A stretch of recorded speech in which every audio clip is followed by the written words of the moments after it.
Being a therapist, I know the work doesn't end when the session does. Notes, billing, scheduling, insurance follow-ups, it can all eat into your nights. That's why Katie and I use Simple Practice. Start with a 7-day free trial, then get 50% off your first 3 months. Just go to simplepractice.com. This episode is sponsored by The Receptionist, a sign-in app company. The Receptionist for iPad is a HIPAA-ready digital check-in system that allows you to easily check in clients and take your time back. Learn more by visiting thereceptionist.com/MTSG and get your first month free. You're listening to the Modern Therapist Survival Guide, where therapists live, breathe, and practice as human beings. To support you as a whole person and a therapist, here are your hosts, Curt Widhalm and Katie Vernoy. Welcome back, Modern Therapists. This is the Modern Therapist Survival Guide. I'm Curt Widhalm with Katie Vernoy, and this is the podcast about what we do in our work, the ways that we go about things, sometimes a reflection on trends in the profession or things that we hear from our colleagues. And today we're dismantling the myth that working with kids is just the starter home of private practice, the place where you do time in the sand tray until you're mature enough to graduate to your cardigan in a wingback chair and talking with adults about existentialism. So this episode kind of comes off of some comments about, is there a shelf life of working with kids? And is that something that can lead to premature burnout? After nearly 20 years of being in practice, going back to my pre-license days, I've realized that hitting the 5-year wall isn't usually about a lack of clinical depth, that there's a whole host of issues that might contribute to this kind of a burnout. I've personally traded going from puppets to largely working with a lot of adolescent eye rolls, partially because my knees can't do the floor sitting anymore, partially because if I play one more game of Candyland, which requires no skill whatsoever, it is entirely the luck of the draw, and I have no resentment about it whatsoever.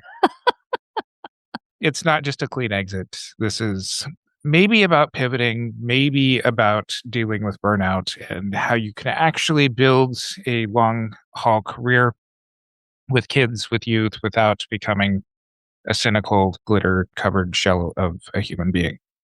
So, Katie, you haven't actively waded into a playroom in, 15 or so years? When you look back at working with littles, however you define that, do you remember it as a legit clinical specialty, or does it just feel like a fever dream of something that you've woken up from as you start doing, air quotes, real therapy with real adults? You're talking about the stereotype of there's real therapists working with adults, and kid therapists are somehow both prized because we need to have you to refer to, and also belittled because somehow your clinical expertise is not as sufficient. I am absolutely leaning into that. And I want to point out, I don't subscribe to that, but I feel that that is one of the pressures that we have in the field. Yes. And I would respond to that. I do not agree with that either. And I have sensed that from our colleagues. And so I want to tell our colleagues, stop it. And then also respond to your question. So working with kids, and we can define kids in a lot of ways. We had a wonderful episode with Brianna Kapadakanal on working with very littles. There's Ofra Obejas, who came in and talked about play therapy, but then also talked about this shelf life idea. And, we're going to have some teen episodes, or we've had some teen episodes that are kind of around this. So we have a lot that we've talked about here and that we're going to continue to talk about. And the more that I have been involved in it and then now stepped away from it, the more it feels like working with littles, kids, teens requires more skill and more fortitude than working with adults, especially the worried well. So I want to acknowledge and really say thank you, Curt, for continuing to do this work, because I was not comfortable doing some of that work on my own in private practice, and I had burned out on it. And there's other reasons too, so I won't go into all of that. But I had burned out on working with kids because I did work with kids for a long time, and then I supervised people working with kids, and then I supervised supervisors of people who were working with kids. And it takes a lot. We can go through a lot of the issues, but I want to start with one of the pieces I think that was most relevant for me in moving away from working with kids when I was in private practice. And this is the parents that would have very strong opinions, would complain, the parents who are handing off the kid saying, "Fix my kid," all of the additional work that went into interacting with the school or the psychiatrist or the educational psychologist or whatever it is. It felt like so much. And so much of it felt out of my control that sitting in my cardigan in the wingback chair talking about existentialism was very appealing. And so you said something before we started, and you kind of mentioned it before, in the intro here, that I'd love for you to really focus in on, which is I stopped working with kids. I started working with families. Can you talk about that transition and how you came to it? Because I think it's a very smart transition, and in fact was how I worked when I was back in the million years ago when I was working with kids and families too. By and large, sessions are 45, 50, 55 minutes. And if I'm even the world's greatest child therapist, which I'm not making that claim. And I know a couple of you out there are like, but Curt, no, I'm not. So I love the humility. even if I'm the world's greatest child therapist in those situations, there is 167 other hours out of the week where these kids are that spongy brain that is just absorbing everything else.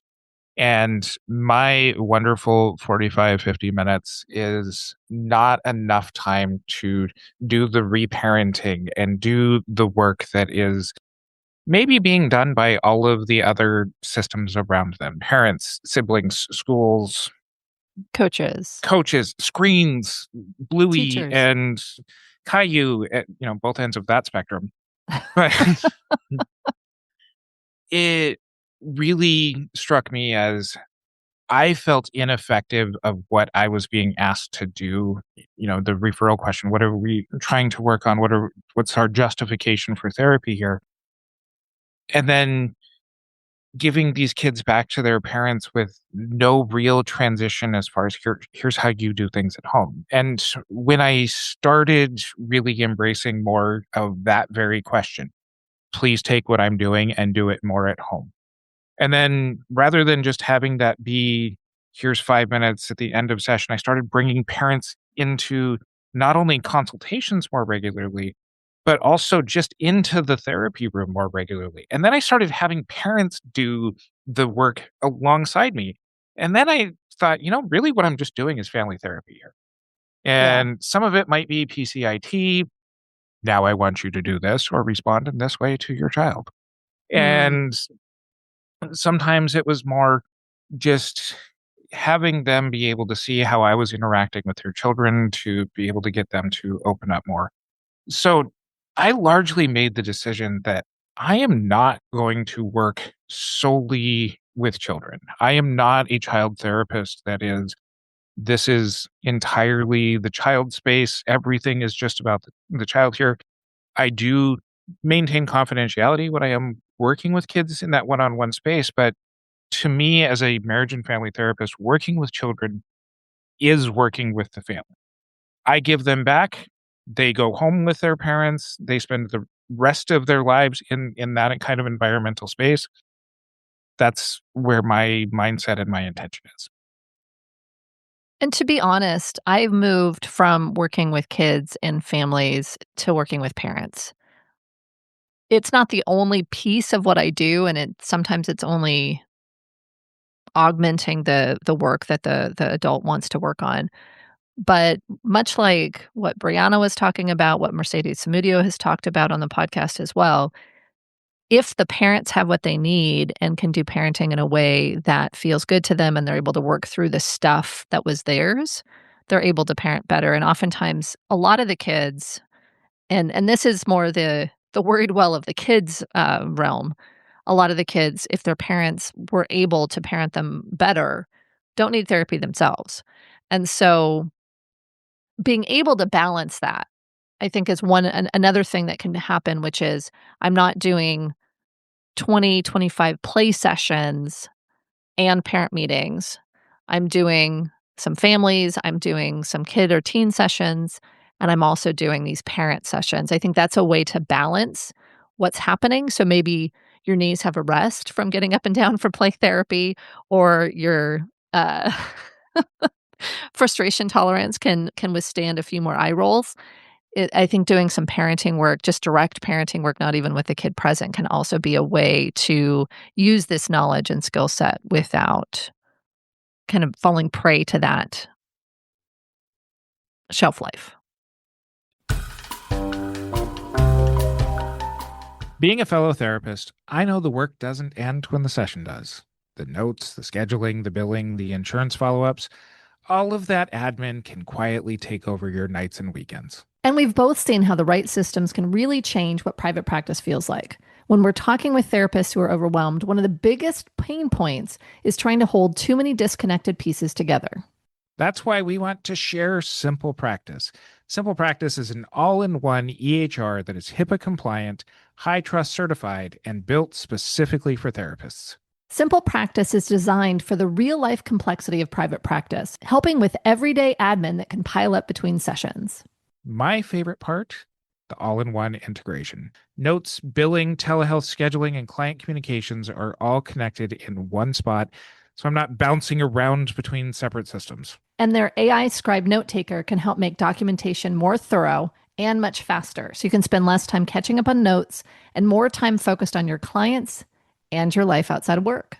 Plus, if you're starting out or growing your practice, Simple Practice also offers credentialing support, which can take a big headache out of insurance enrollment.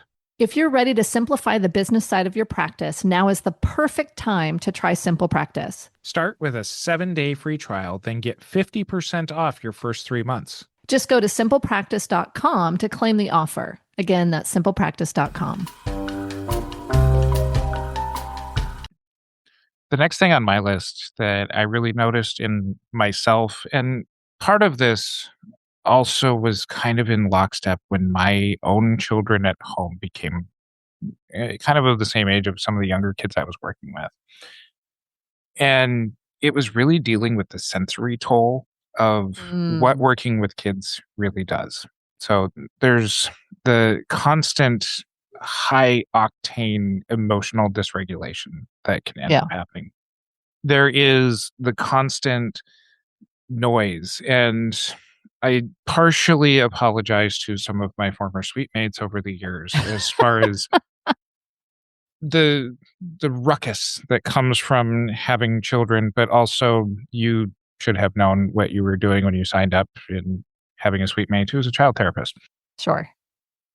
But the needing to clean up 62 Nerf darts from behind the couch and behind the bookcase at the end of sessions, the mess of the sand tray, the Star Wars meme from 24 years ago about I don't like sand. It's coarse and it's rough and irritating and it gets everywhere. That on one hand, I love that I get to work with kids who get references even from 24 years ago. But the constant sensory toll started requiring more and more of a counterbalance in my life. And especially when I would go home to kids the same age, not only was there the developmental and the clinical content that was a hard shift for me to do at that time, but it didn't feel like I got the sensory downtime from being in this space altogether. And I've experienced this myself when I was working with kids a million years ago, and then also in a recent conversation with a child therapist. There's the getting hit, or even the hugs, or the physical elements of this, not just the getting up and down off the floor, but the physical elements of working with kids. There's a lot more physical boundaries that are crossed, including getting injured by some of the kids, and potentially on purpose or not on purpose. And it might be very relevant clinical material, but if you're getting hit by a client, that can take a toll after a while. Yes. So what do we do about that? Because that's the big one, is the sensory stuff and the physical stuff. I can't do that anymore. So how do you navigate that? It sounds like part of it is your caseload management, but how do you manage it, or how do you help your supervisees manage it? Some of it is being able to be selective about the cases to the best of your ability that you take on. And some of the burnout that I hear from people who maybe have too many kids on their caseload at a given time is that the alliance is different in working with kids than it is with even teens. Teens, it's less about what is going on in play and what is being taught through the play, and it's more about the relatability. It Yeah. becomes just kind of a pivot that is something to strategically move into and out of. For people who listen to the podcast know a lot more about my practice, I also do a lot of trauma work, and a lot of trauma work not only with kids but with adults. And part of that is being able to flex some different clinical muscles that helps to balance out my day and not have the threat of, you know, being bitten or being punched by some of my adult clients. That, I would hope not. but I'm also kind of lumping my schedule together as best as I can to where some of the more ruckus type clients are back to back. So I'm not making the pivot back and forth, but that's also not the only types of clients that I'm seeing day in and day out. And so having a couple of different niches and ones that don't necessarily seem like they go together does help me to not just be in the same physical and sensory exhaustion all the time. It took me 15 years into my career to get really good training and good experience with a couple of these different populations, and marketing both is a nightmare. But but it is something where the day-to-day aspects of it helps me to have my adult office and my playroom office too, that helps to kind of even keep the space somewhat different as far as the overall just environment that I'm sitting in all day. That strategic element of caseload planning and even niche planning and all of that, I think is really, really good. It pairs with the next thing that I have on my list, which is the boundaries and systems. And I feel like when we're trying to put together a practice, many therapists start with, how do I take care of my clients? It's about the client comes first, a lot of self-sacrifice, all the sacrificial helping I've talked about in the past, and doing what you described right there. I have, these different things, and I put people in place in different places so that I have sensory overload for a couple of hours, and then I shift, and then I have my cardigan existentialist conversations. That is self-focused in a good way, and not necessarily something that a lot of therapists think about, especially if they're deciding, I want to work with kids. I'm going to be there. I'm going to put all the kids on my caseload. I'm going to be responsive to the parents. I'm available 24/7. And that boundary setting, obviously that's no boundary setting, but being able to set boundaries around how you help kids and families is really tough, because adults may be hesitant to call their therapist about their own stuff. It's kind of 50-50. Some of the really dysregulated adult clients will call me periodically, but I don't have a lot of clients calling me after hours. I don't have a DBT coaching call practice. I do have clients that ask for extra sessions, but it's minimal. I'll have a client come in to session the next week and they'll tell me all this stuff, and I'll be like, why did you not call me? But adults will call therapists about their kids, and they will figure out, the best way to make sure this therapist is going to call back. They're going to see this as, I must do this for my kid. And so setting the after hours, on the weekends, in between session boundaries is really important. And making sure that you have very specific things that you respond to and not respond to. And this is, I'm going to again cite this was something that you had mentioned that resonated with me before we hit record, but having very clear parameters on how to take care of parents so that they're active in the treatment, in the family systems work that maybe you're doing, and also that you don't become their de facto crisis manager slash even admin. You know, you call the insurance company or when is my appointment or whatever it is. And so when I was working in community mental health, a lot of that work had to happen up front, even though we were a 24/7 crisis team.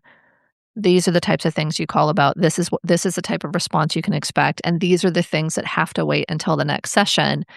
And if you're frequently calling in between session, we're gonna up the number of sessions.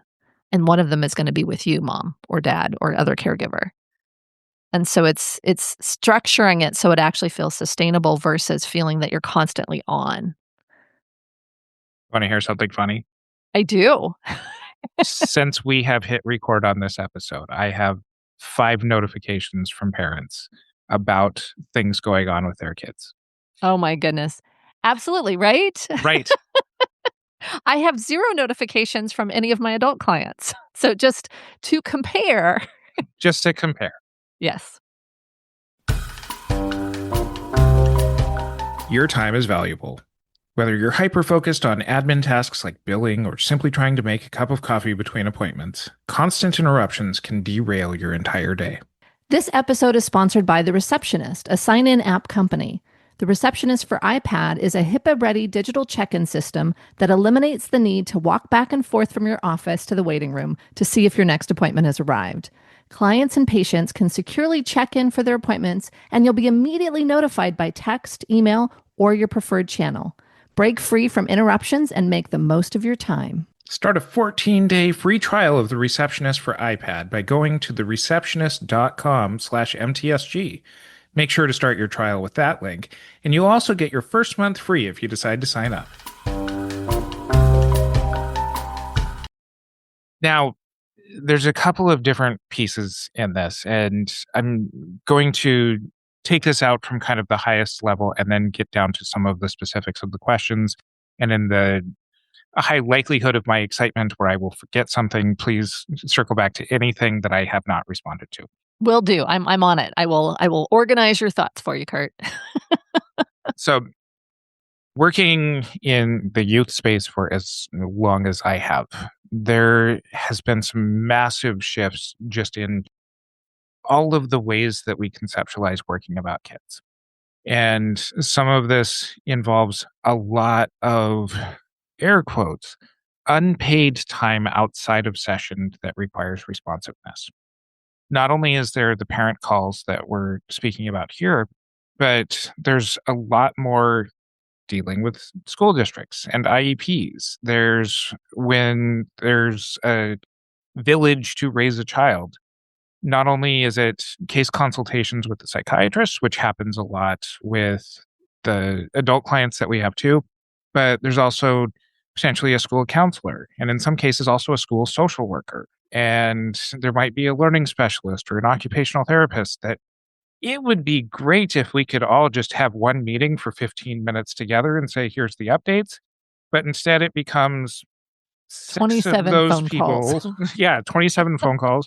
Or it becomes 6 people on an email chain and the one person that we need responses to who's putting out all of the fires on their end. So there's a lot of extra just time and cognitive task shift that needs to happen between I'm seeing the child and, the child might be doing play therapy with me or doing something that doesn't necessarily deal with all of the bureaucracy. And in our quest to deliver better mental health to people, there's more and more of these layers that get added on. And if you could work with an adult instead, it's one one session and hopefully contained within that one session, or by comparison, it's just a lot more work. Yeah. So some of the things that I do in my practice that you're talking about is if there are parent consult things that need to happen, those are scheduled for parent consult sessions. And sometimes that might be just a regular, hey, it's once a month and we're checking in with parents outside of the kid sessions. And Megan Costello talked about that in an episode Yeah. years ago. And some of this is also, especially if you're in private practice and private pay, charging enough money for the sessions so that way you're at least kind of mentally trading off, okay, this is what the session fee is, but that also includes my responsiveness for being able to book time to input for an IEP or book time in for a 10-minute phone call per week with the client's parents. So that way things are all part of, kind of a package in delivery rather than it being, here is my charge for this 50-minute session. Yeah.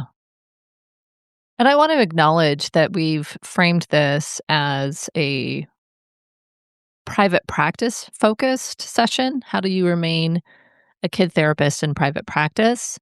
And I want to acknowledge that for folks in agency work, some of that is understanding how to bill effectively to meet productivity, how to set up the work there. There's stuff that you can do in community mental health that either aligns or is very different. But if there is interest, jump into the Modern Therapist group and tell us, how do you sustain in agency work? And we will do another episode. So I wanted to acknowledge that we're really talking about being able to continue to see kids in private practice. One of the other things that I want to talk about is the play therapy industrial complex. You are not the first person that has said some interesting things about the play therapy industrial complex. So registered play therapy is a thing. It is a really incredible in-depth process that is a fantastic education on how to do registered play therapy TM with kids. And I'm very specific about this, and I do say it with all respect for registered play therapy.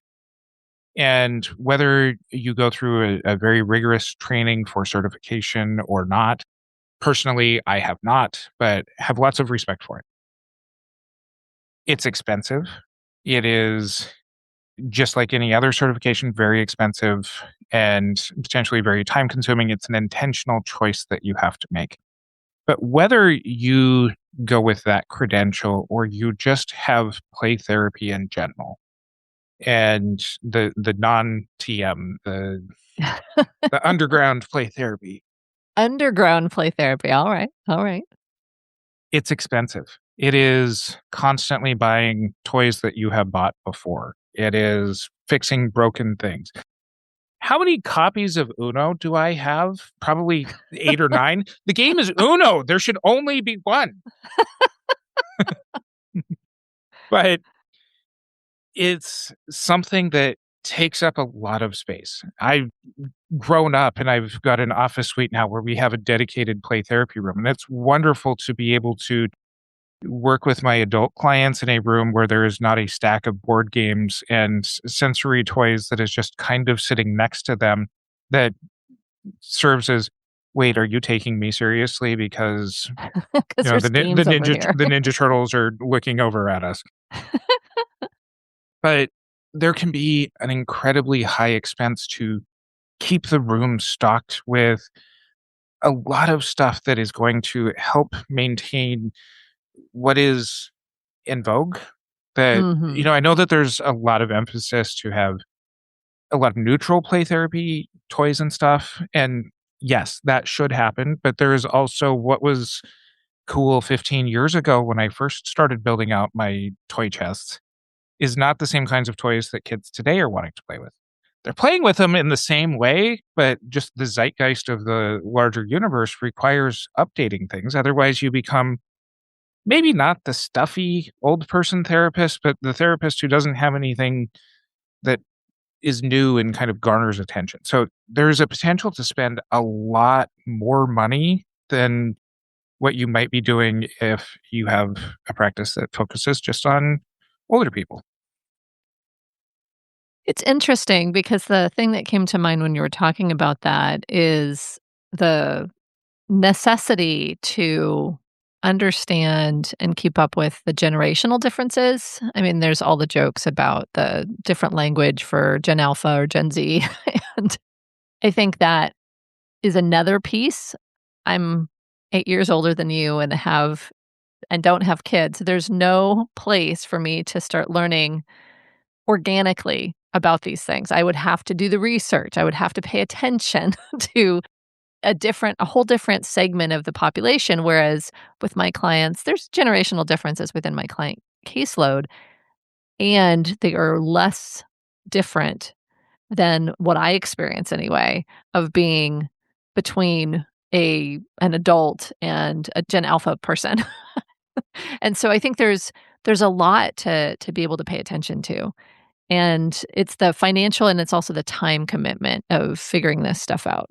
Well, on that point, it's also expanding beyond what you would normally consume as far as media for an adult, but also getting into at least knowing what some of the TikTok trends are. Yeah. Not because you need to do them, but because being able to at least partially immerse yourself into the world of the children that you're working with is a way to relate to them. But even that has a double-edged sword because there's a really fine line between being a relatable child or teen therapist and having the unresolved needs to be liked by a 13-year-old. Oh, I felt that mostly with nieces and nephews, but yeah, I felt that. So sometimes being able to sustain the work is, on one hand, not necessarily fixing kids, but being able to show them that they can have a healthy relationship with at least one adult. Yeah. The other side of that is if your whole identity relies around being the one adult who gets it, you might be unintentionally triangulating yourself into other problems in the kid's life.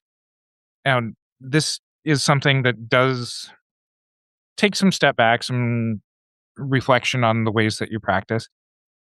But it's really kind of something that helps you to work with the clinical narrative Yeah. and to be able to really operate in a way that helps. I started my practice when I was 26, and in some ways, some of the communications that I gave to teens did fall into a little bit of, hey, I'm the adult who gets it. I just went through that phase of life. Your parents are old. Now that I am in an age where I'm now around a lot of the kids that I work with, their parents' ages. I don't necessarily describe it in the same way, but I describe it to them as I still hang out with a lot of teens.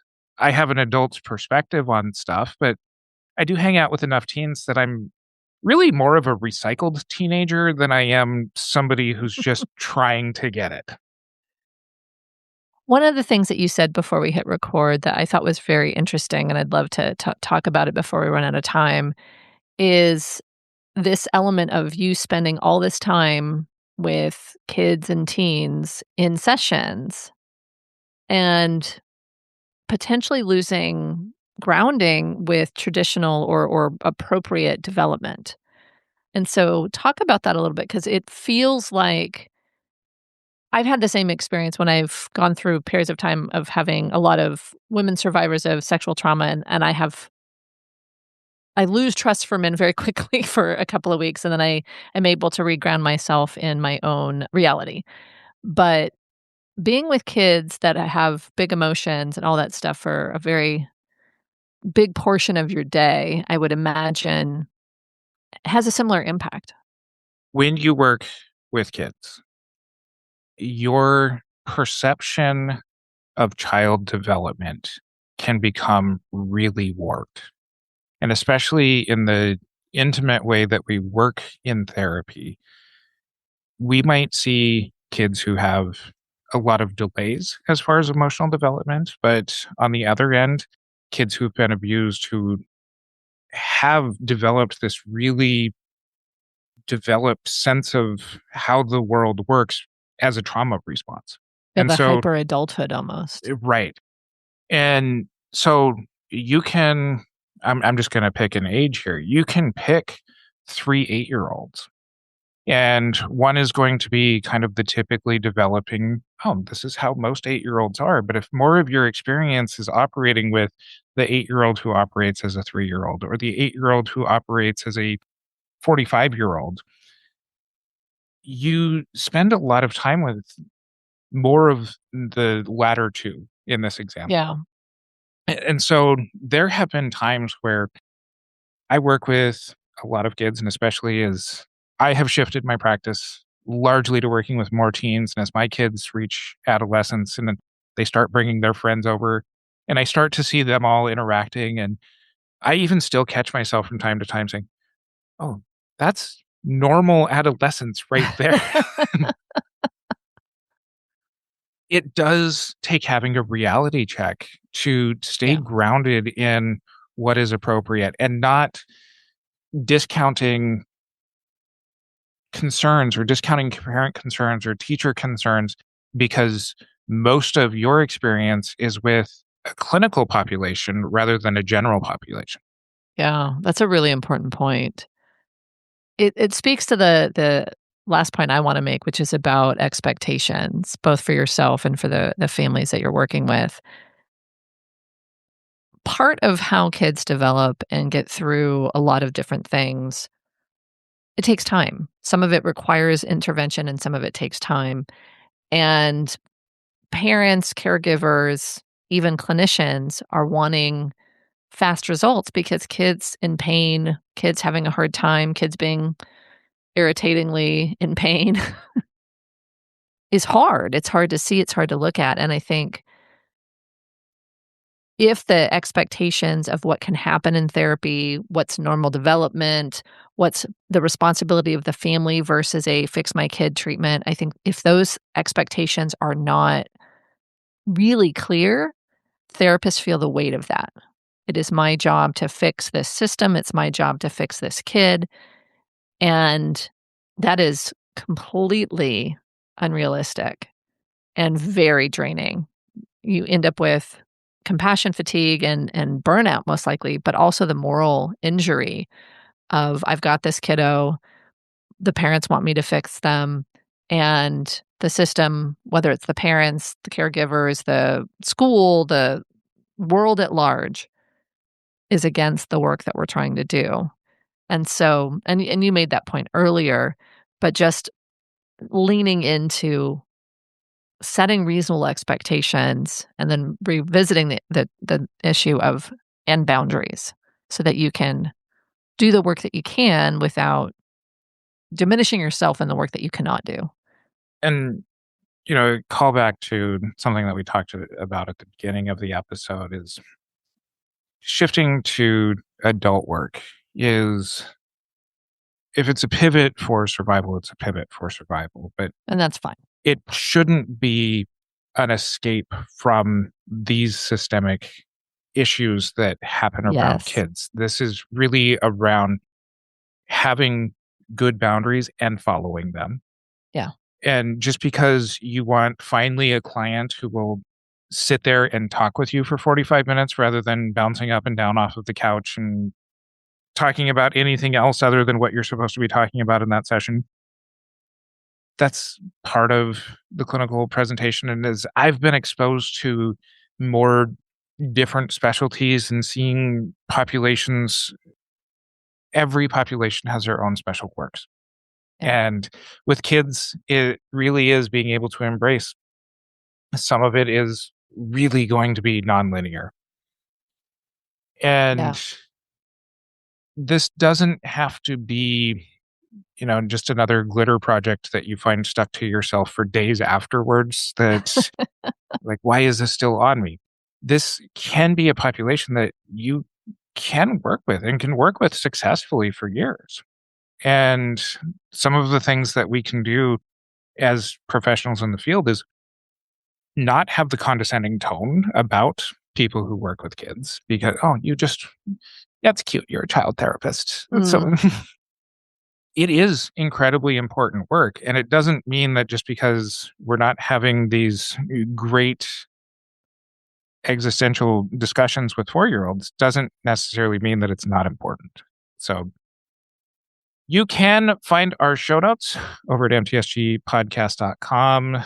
Follow us on our social media, join our Facebook group, the Modern Therapist Group, to continue on with this and other conversations. And until next time, I am Curt Widhalm with Katie Vernoy.